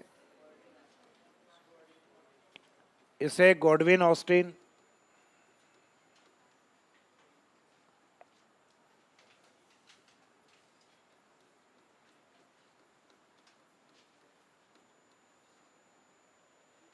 इसे गॉडविन ऑस्टिन ऑब्लिक कृष्णागिरी भी कहा जाता है। इसे गॉडविन ऑस्टिन ऑब्लिक कृष्णागिरी भी कहा जाता है। भारत की ओर से।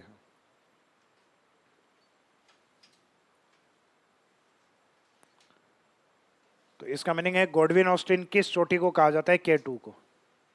या कृष्णागिरी किसको कहा जाता है? K2 को। तो यही इसके दो अन्य नाम भी हैं। जैसे माउंट एवरेस्ट को हम कहते हैं ना नेपाल वाले सागर माथा, तिब्बत की लैंग्वेज में कहा जाता है सागोली थोड़ी ना कहा जाता।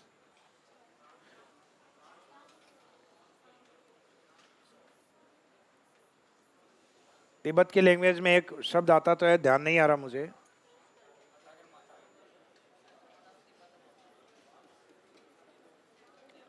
सागर माथा, चोटी 15,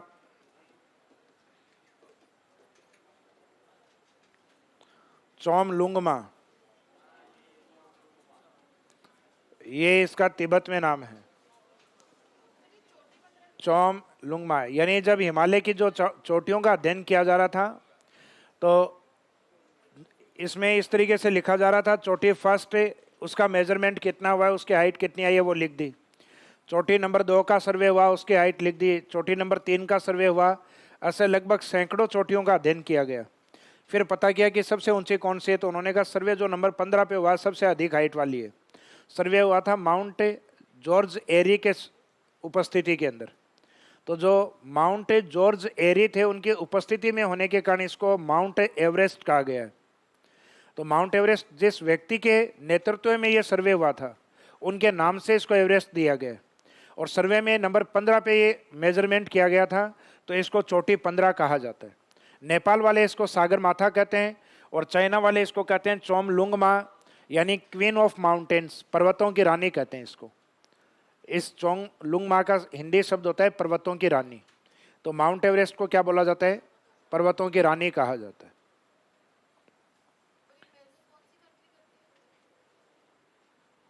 उस समय जिस कंट्री ने करवाया था वो, यानी माउंट जॉर्ज एरी का संबंध तो वैसे ध्यान नहीं है कौन से राष्ट्र से है, लेकिन उनके नेतृत्व में सर्वे हुआ था। लेटीट्यूड्स और लॉन्गिट्यूड्स को खींचने का काम चल रहा था कि अलग अलग देशों के अपने अक्षांशीय और देशांतरीय स्थितियां, उनका निर्धारण चल रहा था। और उसी समय हिमालय की ऊंची चोटियों का भी सर्वे चल रहा था। तो वैसे ये अपने पार्ट भी नहीं है, पढ़ना भी नहीं है अपने को, कि बहुत सारे ऐसे इंस्टीट्यूट्स ध्यान नहीं है वैसे तो।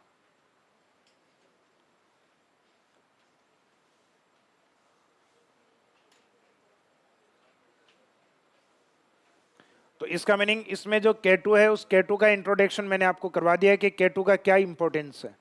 तो इसका मीनिंग है हिमालय के अंदर विश्व की दूसरी ऊंची चोटी है। और हिमालय की भी दूसरी ऊंची चोटी, क्योंकि सबसे ऊंची है वो भी किसकी है? हिमालय की। लेकिन वो किस हिमालय में आएगी? वह वरद हिमालय में आएगी, माउंट एवरेस्ट। तो माउंट एवरेस्ट की बात हम यहाँ करेंगे, वहाँ तो सिर्फ एक इंट्रोडक्शन दिया है। अब दूसरा प्रमुख पार्ट इस पे क्या है, सियाचिन। सियाचिन के यहाँ अगर अपने को जाना है, विशेषता में नेक्स्ट लाइन में लिखो सियाचिन।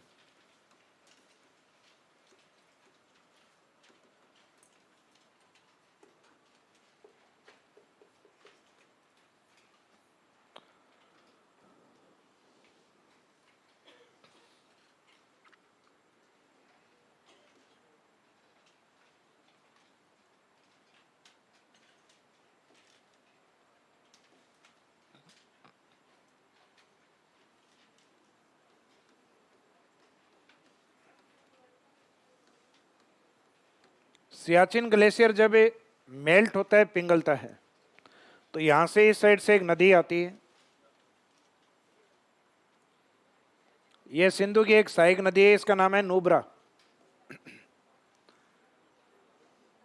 इस नदी का नाम क्या है, नुब्रा।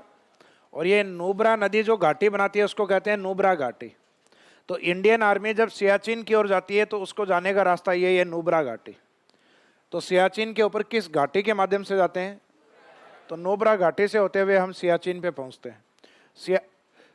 सियाचिन का अपना एक महत्व है। सियाचिन भारत का सबसे बड़ा ग्लेशियर है,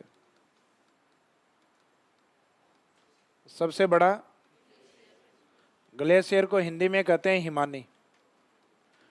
भारत की सबसे बड़ी हिमानी या ग्लेशियर कौन सा है, सियाचिन। लगभग 72 किलोमीटर लंबा माना जाता है। डेटा अलग अलग जगह अलग अलग लिखे हुए हैं, कहीं 76 लिखा हुआ है, कहीं 70 लिखा हुआ है, कहीं 72। ऑथेंटिक 72 है इसमें। यह विश्व की सबसे ऊंची युद्ध भूमि है।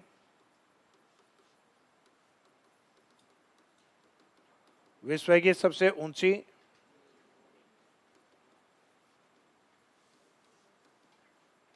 Highest battleland of the world, यानी इससे ऊंचे कोई हाईएस्ट बैटललैंड इससे ऊपर नहीं है कोई।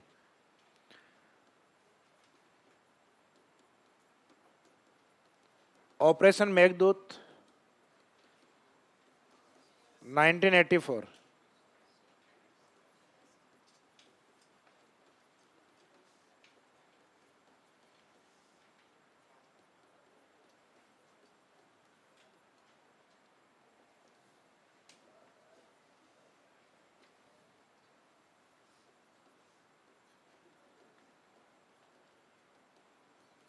सेनाओं का विस्थापन, या यूं कहेंगे सेनाओं की जो स्थापित किया आपने 1984 ऑपरेशन मेघदूत के बाद, ये मैंने आपको कल बता भी दी थी।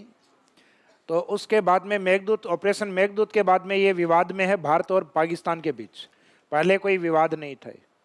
तो इसका मीनिंग ये, इसकी सामान्य जानकारी या इंट्रोडक्शन है कि ये भारत का सबसे बड़ा ग्लेशियर है। यहाँ जाने के लिए अपने को किस घाटी से होते हुए जाना होता है, नुब्रा घाटी। तो नुब्रा घाटी सियाचिन को शेष भारत से जोड़ती है, लद्दाख से जोड़ती है, और विश्व की सबसे ऊंची युद्ध भूमि है। ऑपरेशन मेघदूत के द्वारा भारतीय सेनाओं को यहाँ स्थापित किया, और इसके बाद में भारत और पाकिस्तान के मध्य विवादित।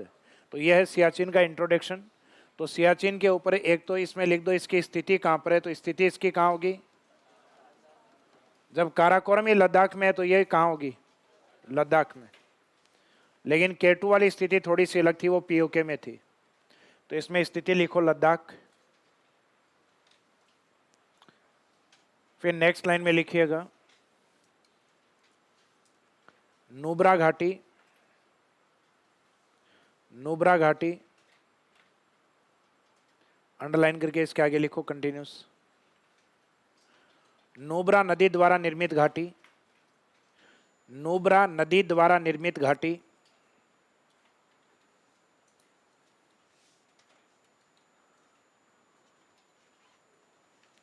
जहां से, नुब्रा नदी द्वारा निर्मित घाटी जहां से सियाचिन की ओर जाते हैं, जहां से सियाचिन की ओर जाते हैं, जहां से सियाचिन की ओर जाते हैं।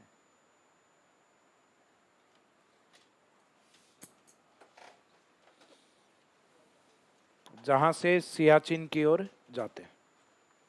अब सियाचिन की ओर जाके देखते हैं तो सियाचिन की विशेषता क्या है। यह भारत का सबसे बड़ा ग्लेशियर, भारत लिखना इसमें, नेक्स्ट लाइन में लिखो। यह भारत का सबसे बड़ा ग्लेशियर है, क्योंकि अभी ज्योग्राफी जो पढ़ रहे हैं अपन भारत के कंसर्न में पढ़ रहे हैं। यह भारत का सबसे बड़ा ग्लेशियर है। ब्रैकेट में लेंथ या लंबाई इसकी लिखना चाहो तो लिख देना लास्ट में, लंबाई 72 किलोमीटर। यह भारत का सबसे बड़ा ग्लेशियर है, ब्रैकेट में 72 किलोमीटर। उसके बाद में नेक्स्ट लाइन में, यह विश्व की सबसे ऊंची युद्ध भूमि है। जो सियाचिन है ये क्या है? विश्व की सबसे ऊंची युद्ध भूमि।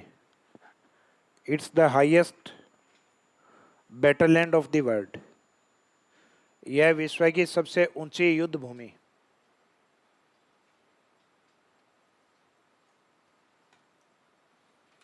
उसके बाद में नेक्स्ट लिखिए operation Meghdoot.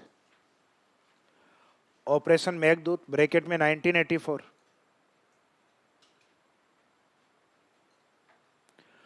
Operation Meghdoot bracket में 1984।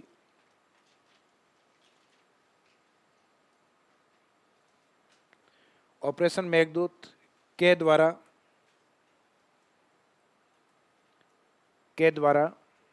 भारत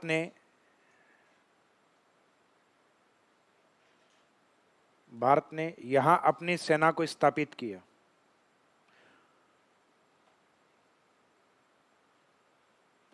ऑपरेशन मेघदूत यानी 1984 के द्वारा भारत ने यहां अपनी सेना को स्थापित किया। नेक्स्ट लाइन में लिखिएगा जिसके बाद सेना को स्थापित किया। नेक्स्ट लाइन में लिखो जिसके बाद सियाचिन भारत व पाकिस्तान के मध्य विवादित। जिसके बाद सियाचिन भारत पाकिस्तान के मध्य विवादित। भारत पाकिस्तान के बीच में डैश लगा देना। वैसे तो अंग्रेजी लगा गए।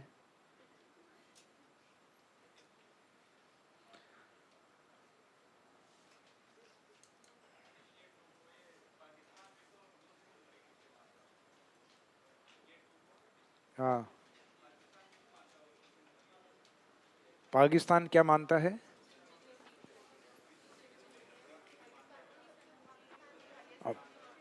नहीं, हाईएस्ट अपने यहाँ की, पाकिस्तान अपने यहाँ की हाईएस्ट चोटी मानता है K2 को।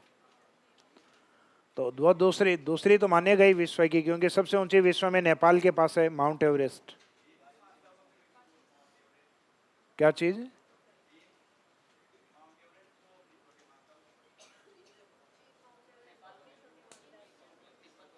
Mount Everest.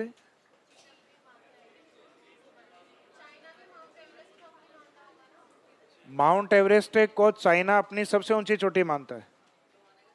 क्यों मानेगा? नेपाल में स्थित है। ये माउंट एवरेस्ट कोई विवादित नहीं है। ये नेपाल फेमस इसके लिए है कि जो पर्वतारोही होते हैं ना, पर्वतारोहियों के कैंप लगते हैं नेपाल के अंदर, और ये जो करवाते हैं इनको कहते हैं शेरप्पा। क्या कहा जाता है? शेरप्पा कहा जाता है। ये शेरप्पा होते हैं जो ऊपर हाइट के ऊपर लेके जाते हैं। ये आपके गाइड होते हैं कि भाई कईयों को ये शौक होता है कि मेरे को 4000 मीटर तक जाके आना है, ये शौकीन होते हैं। और कईयों को ये होता है कि आर पार अपने तो 8850 देश का झंडा लेके, यानी या तो वहाँ पहुँच जाएंगे या ऊपर पहुँच जाएंगे। तो यहाँ पहुँचने वालों से ज़्यादा की डेथ होती है। माउंट एवरेस्ट पे जो पहुँचते हैं उससे कहीं ज़्यादा लोगों की डेथ होती है। पहुँचते कम है, डेथ ज़्यादा की होती है। देखते देखते आपके सामने, जैसे आप जा रहे हो ना जिस रास्ते पे, आपके देखते देखते स्लाइडिंग हो जाती है। तो बहुत किस्मत वाले लोग होते हैं जो 8850 पे पहुँचते हैं। तो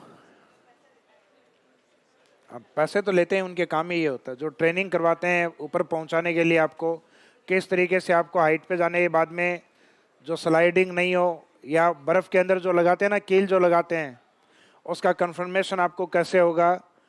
तो लगभग कोई फिक्स तो नहीं होता है। कई बार जहाँ कील लगी है पता लगा कि 5 मिनट बाद वो स्लाइड हो रही है। तो अगर इसका मीनिंग है वो अपना अंतिम दिन है तो वो स्लाइड हो जाएगी, और अपना ऊपर चढ़ना तय है तो अपन ऊपर चढ़ेंगे फिर।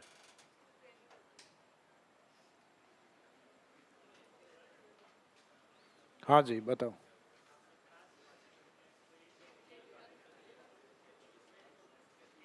ये मेन वैसे काराकोरम के लिए कॉन्सेप्ट, इसका जो फैला हुआ हिस्सा है ना, मेन श्रृंखला काराकोरम में यूज होता है। ये ट्रांस हिमालय का जो काराकोरम पार्ट है ना, उसके उसके अंदर यूज करते हैं अपन। तो ये जो आपने ट्रांस के अंदर एक लाइन यूज की थी, देना एक बार कॉपी।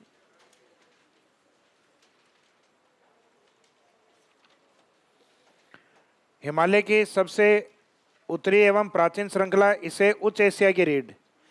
आपने जो ट्रांस हिमालय लिखा ना, तो ट्रांस हिमालय का एक पार्ट है जिसके लिए स्पेशली ये वर्ड यूज किया जाता है, और वो सबसे ऊंचा भाग है काराकोरम या K2 वाला हिस्सा। तो इसे उच्च एशिया की रीढ़ कहा जाता है। उस रीढ़ के ब्रैकेट में नीचे लिख दो काराकोरम, यानी ट्रांस का वो हिस्सा मेन कौन सा है, काराकोरम। तो बाई चांस एग्जाम में ट्रांस ही दिया हुआ है सिर्फ, तो ट्रांस को ही सिलेक्ट करना है। और बाई चांस ट्रांस के 3 टुकड़े आपको करके दिए एग्जामिनर ने कि उच्च एशिया की रीढ़ मुख्य काराकोरम के लिए यूज करते हैं, लद्दाख के लिए यूज करते हैं और जास्कर के लिए यूज करते हैं, तो प्रॉपर आंसर ये क्या होगा, फिर ये काराकोरम होगा। तो वहां ब्रैकेट में लिख देना काराकोरम, उसके जस्ट नीचे। Very good. तो ट्रांस वाला जो भाग है वो उच्च एशिया की रीढ़ के रूप में है, लेकिन उसमें मुख्य भाग कौन सा है जो उच्च एशिया के नाम से जाना जाता है? तो मेन इंडिविजुअल पार्ट अगर बात करो तो काराकोरम, लेकिन काराकोरम पार्ट किसका है? ट्रांस हिमालय का। तो काराकोरम अगर ऑप्शन नहीं हो तो ट्रांस हिमालय। और ट्रांस हिमालय में किस भाग को रीढ़ की हड्डी कहा जाता है? देन आंसर रहेगा काराकोरम। इसके बाद में ये वाला पार्ट अपना कंप्लीट हो गया है, ये वाला पार्ट अपना कंप्लीट हो गया है काराकोरम। काराकोरम में 2 ही मेन पॉइंट है, एक तो K2 और एक सियाचिन। इसके बाद में नेक्स्ट आता है अपना लद्दाख। तो अगला हेडिंग डालिए लद्दाख।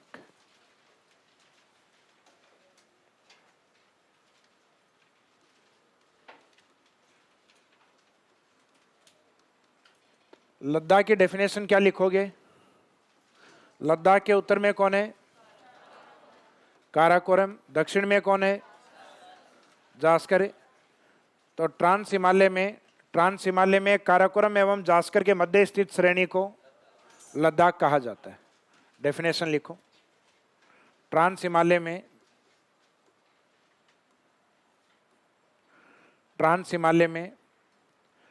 काराकोरम एवं जास्कर के मध्य स्थित श्रृंखला को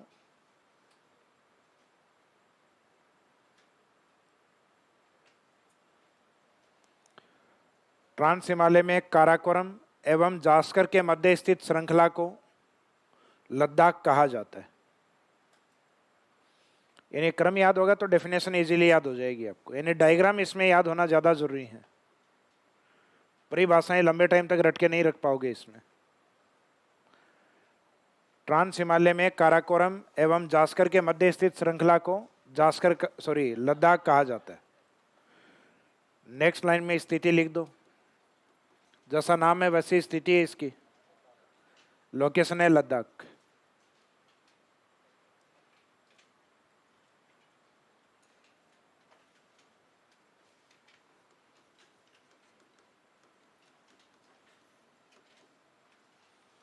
विशेषता में लिखिएगा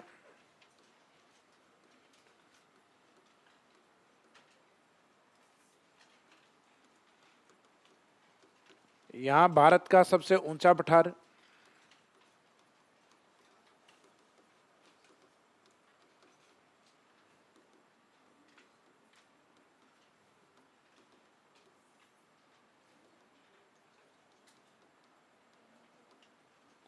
यहां भारत का सबसे ऊंचा पठार लद्दाख स्थित है। यहां भारत का सबसे ऊंचा पठार लद्दाख स्थित है।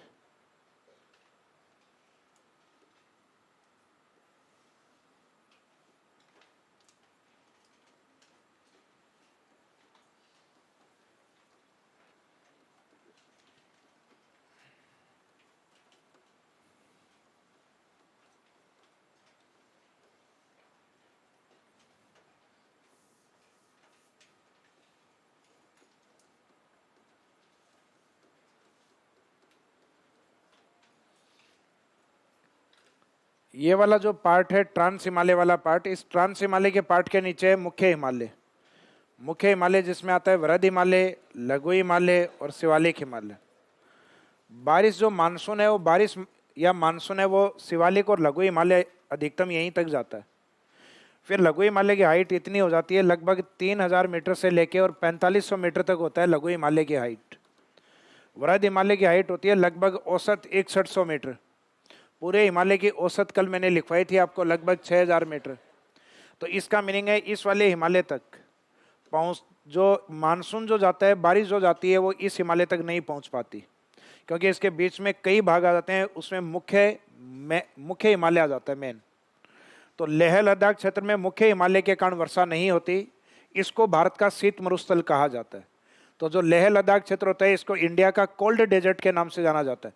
जैसे हमारे राजस्थान वाला है, ये भारत में एक उष्ण या गर्म मरुस्थल या थार मरुस्थल के नाम से फेमस है। तो अपने वाला है हॉट डेजर्ट, गर्म मरुस्थल, जबकि लेह लद्दाख वाला पार्ट है वो भारत का कोल्ड डेजर्ट या शीत मरुस्थल है। तो लेह लद्दाख क्षेत्र में मुख्य हिमालय के कारण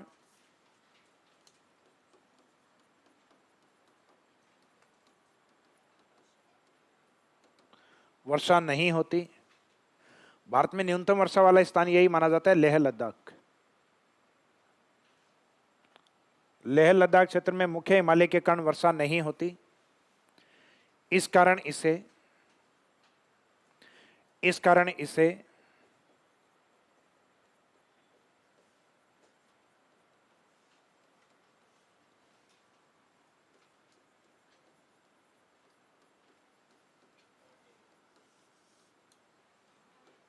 कारण इसे भारत का शीत मरुस्थल कहा जाता है। इस कारण इसे भारत का शीत मरुस्थल कहा जाता है।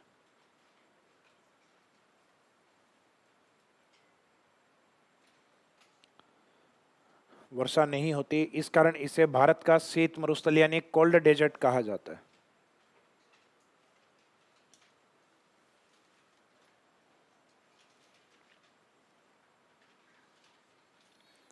फिर लद्दाख के बाद में नेक्स्ट भाग, लद्दाख का एक जो पूर्वी भाग है इस साइड में तिब्बत की ओर फैला हुआ है, लद्दाख है, और ये जो जास्कर है इन दोनों के पूर्व में फैला हुआ है, ये भाग कौन सा है? ये कहलाता है कैलाश माउंटेन। तो नेक्स्ट लाइन में इसी में एक लाइन और लिख दो, नोट में लिख दो वो, यानी वो हिस्सा हमारे भारत के लिए नहीं है, वो पूर्व में तिब्बत के लिए है। नोट में लिखिएगा, लद्दाख का पूर्वी विस्तार, लद्दाख का पूर्वी विस्तार तिब्बत में, लद्दाख का पूर्वी विस्तार तिब्बत में कैलाश के रूप में विस्तृत है। लद्दाख का पूर्वी विस्तार तिब्बत में कैलाश के रूप में विस्तृत है, कैलाश के रूप में फैला हुआ है या विस्तृत है। तो लद्दाख के पूर्वी विस्तार को तिब्बत में क्या कहा जाता है? कैलाश। तो क्या कैलाश श्रृंखला अपने भारत में है क्या? नहीं है। तो एग्जाम में आपको क्वेश्चन दिया गया कि ट्रांस हिमालय का वह भाग जो भारत में नहीं है, ए काराकोरम, बी लद्दाख, सी जास्कर और डी कैलाश। तो कैलाश हमारे यहाँ स्थित नहीं है। यह ऑप्शन दिया काराकोरम, लद्दाख, जास्कर और एक डी ऑप्शन दिया पीर पंजाल। क्या निम्नलिखित में से कौन सा भाग ट्रांस हिमालय का भाग नहीं है? पीर पंजाल लघु हिमालय को कहा जाता है, ना कि ट्रांस हिमालय को। तो इसका मीनिंग पीर पंजाल इसका पार्ट नहीं है। तो अपने को मेन याद होना चाहिए कि ट्रांस हिमालय के पार्ट कौन से हैं, क्योंकि यहाँ एग्जामिनर कोई भी चौथा पार्ट जो लिखेगा वो इसके लिए गलत होगा, यानी वो अपना आंसर होगा। फिर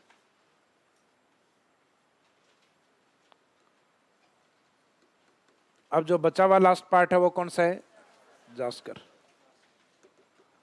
डेफिनेशन क्या होगी जास्कर की?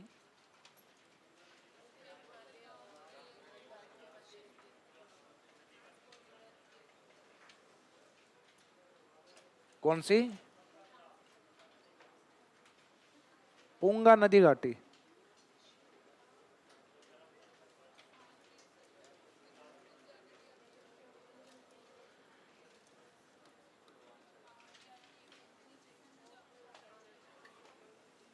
बुंजी घाटी या बुंजा घाटी ये होगी, पुंगा घाटी नहीं है, बुंजा या बुंजी घाटी है जो सिंधु नदी आती है। सिंधु नदी में करेंगे गोर्ज होती है, गोर्ज घाटी बनाती हो।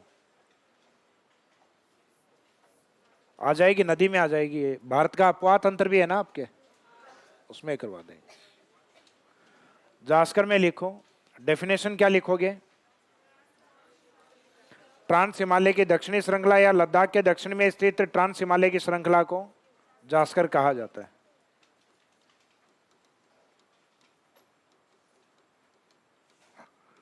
ट्रांस हिमालय की दक्षिणी श्रृंखला को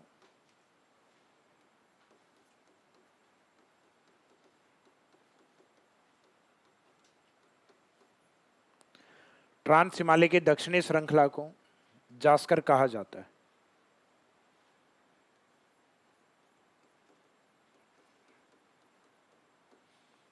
स्थिति या विस्तार है लद्दाख में।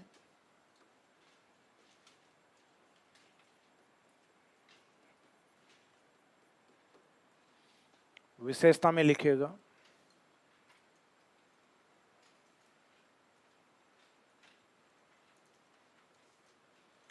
लद्दाख जास्कर के मध्य बहने वाली सिंधु नदी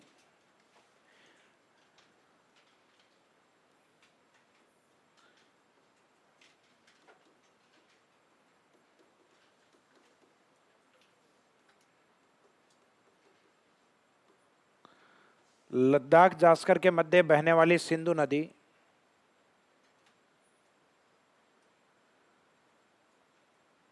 इस श्रेणी में या जास्कर श्रेणी में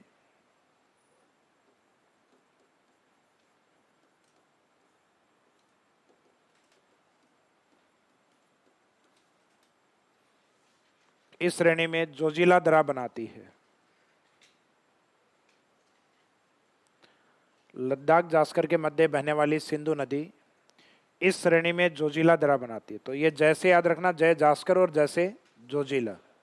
तो जोजिला दरे को अंडरलाइन कर देना। ये नदी एंट्री दोनों के बीच से करती है, लद्दाख और जास्कर, फिर जास्कर को काटती है।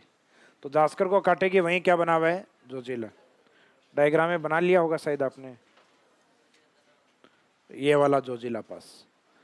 तो इसी के साथ आपका ये जो ट्रांस वाला पार्ट है, ट्रांस वाली विशेषताएं आपकी कंप्लीट हो गई। इसके बाद में जो नेक्स्ट हिमालय अपना कौन सा है? मुख्य हिमालय। तो अगला हेडिंग डालिए पॉइंट नंबर 2, मुख्य हिमालय।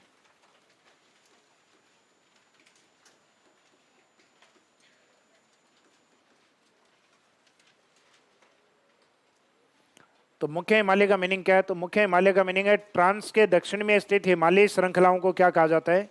मुख्य हिमालय, जिसमें 3 मुख्य श्रृंखलाएं शामिल हैं। तो मुख्य हिमालय का भाग कितनी श्रृंखलाएं? 3। और हिमालय में कितनी श्रृंखलाएं? 4। तो इसमें लिखिएगा, डेफिनेशन लिख दो पहले। ट्रांस हिमालय के दक्षिण में स्थित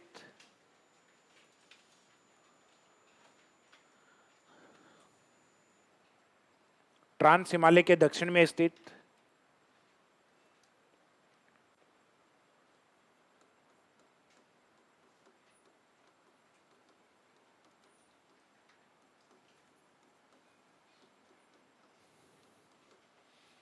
ट्रांस हिमालय के दक्षिण में स्थित हिमालय की शेष श्रृंखलाओं को मुख्य हिमालय कहा जाता है। हिमालय की शेष श्रृंखलाओं को, यानी वृहद, लघु और शिवालिक को, हिमालय की शेष श्रृंखलाओं को मुख्य हिमालय कहा जाता है।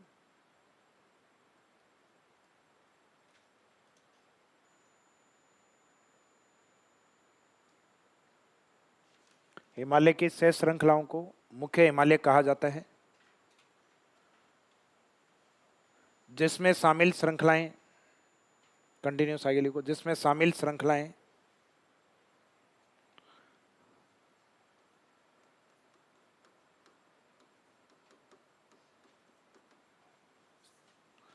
यानी अब अपने को जो अध्ययन करना है केवल उनको लिखना है, जिसमें शामिल श्रृंखलाएं कौन कौन सी हैं?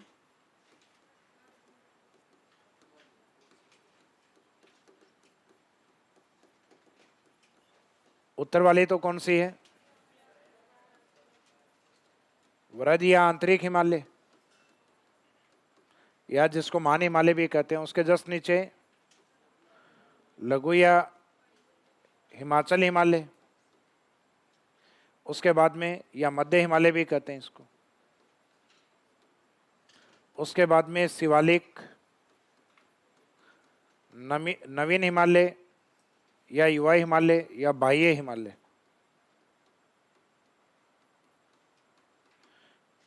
ये नाम लिख देना, आंतरिक, मध्य और बाह्य। मूल नाम तो लिखना ही है, वृहद, लघु और शिवालिक, इसके साथ आंतरिक, मध्य और बाह्य।